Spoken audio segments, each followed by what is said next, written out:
Hi everyone! Gusto ko lang pong magbigay ng kalinawan sa lahat ng aking mga manonood na patungkol ito sa mga issue na binabato sa akin. Wala akong kinalaman sa mga naririnig nyo at anuman po yung nasabi nila tungkol sa akin, hindi ko na po problema yon.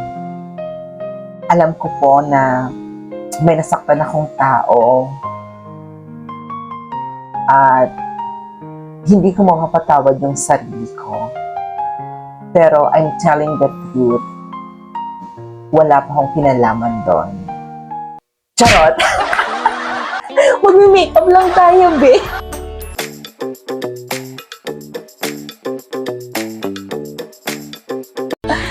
Hi everyone, my name is Joseph and welcome back sa aking channel. For today's video, charot-charot lang po yun.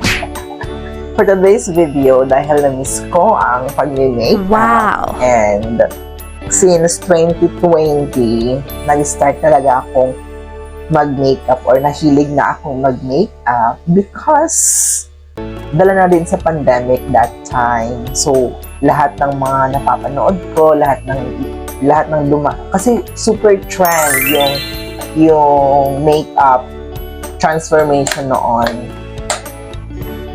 nung pandemic. So, yun, I was fascinated by that kind of art. So, paunti-unti nag-invest ako ng mga makeup product, pero hindi naman yung mga pangmalakasan, yung abot kaya ng ating pocket.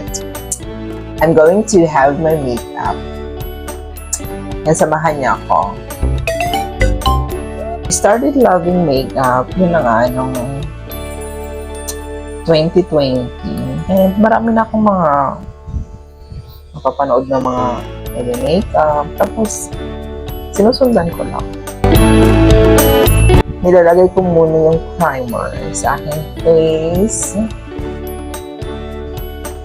para maprotektahan yung ating skin, ang ating mga pores. And after that, nagko-color correct ako. This is just a red lipstick na aking pang color correct. Para lang matakpan yung ating mga hinanakit. So, I'm just gonna tap like that. Ang mga sumpa ng ating pagkababa. Charot. Nung nag-start ako mag-makeup, di ba parang nauuso yung mga laminated ng mga eyebrows, so parang ganon, na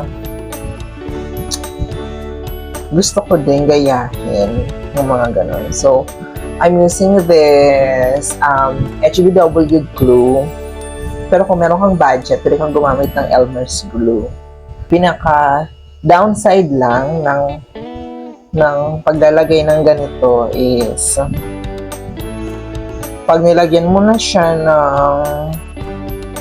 ng foundation, nagiging cakey siya.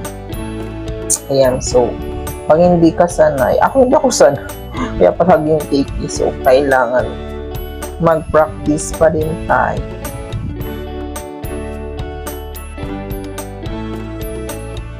Nakita niyo ba yung difference? Magkikilay tayo. Okay, so this product, nabili ko siya nung mag-i-start ako mag-makeup. Nabili ko siya and sobrang tagal na to, mga ilang years na. 4 years. 4 years na sa akin to, pero ginagamit ko pa rin.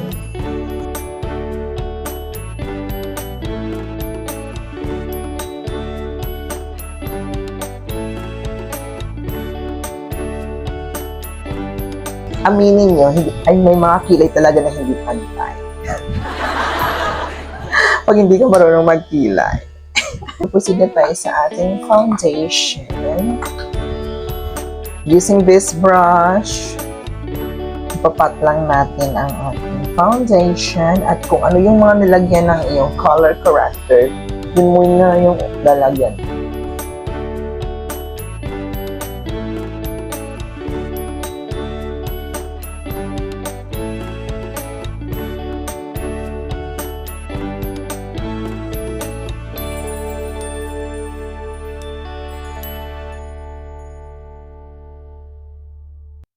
Together ng ating concealer.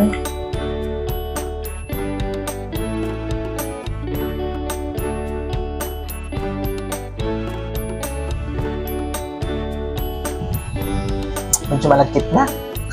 And proceed na tayo sa ating powder. Okay, I'm gonna using this loose powder by Says Lady.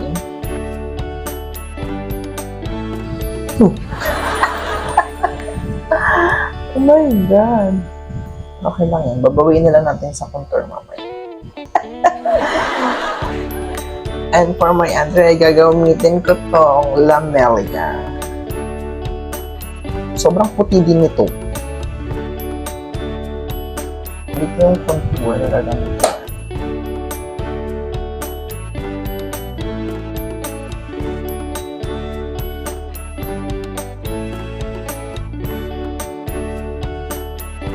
Wow! Halloween po ito.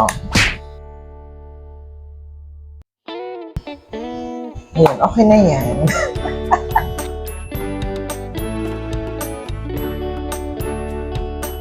First, dahil gay tayo, gusto kong magkaroon ng rainbow eclaboo.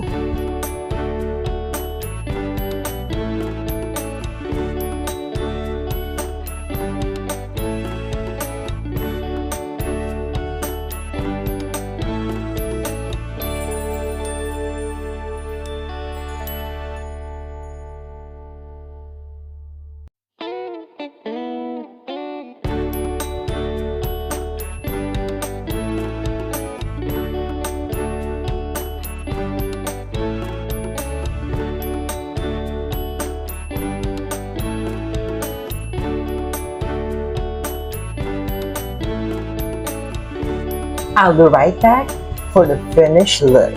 Wow! I'm back. Okay, let's go to our wing liner.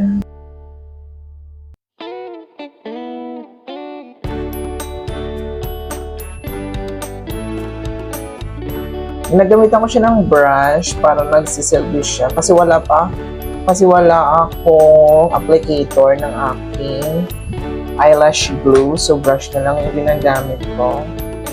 So let's gonna bend this one like that.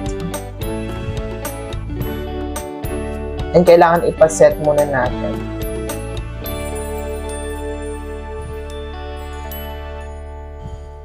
Okay, and nakalimutan kong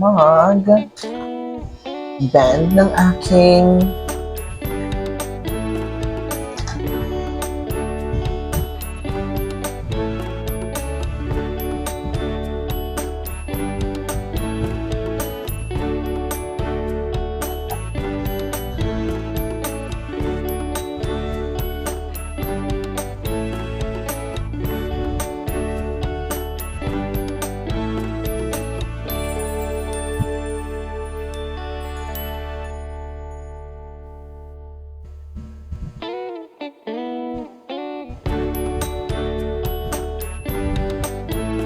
nung nag-start pa lang ako mag-makeup, ang pinakamahirap talagang part sa akin yung paglalagay ng eyelashes.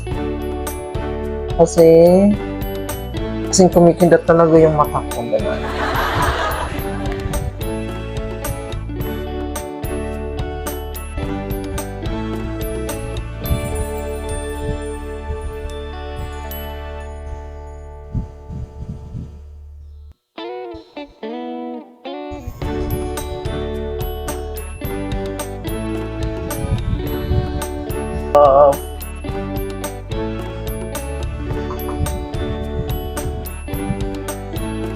Nagbabalik ako for my final look.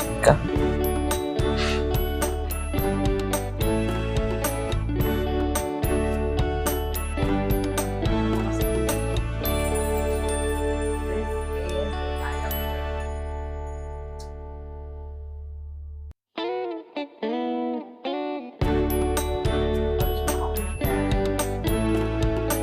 this is the final look with wig.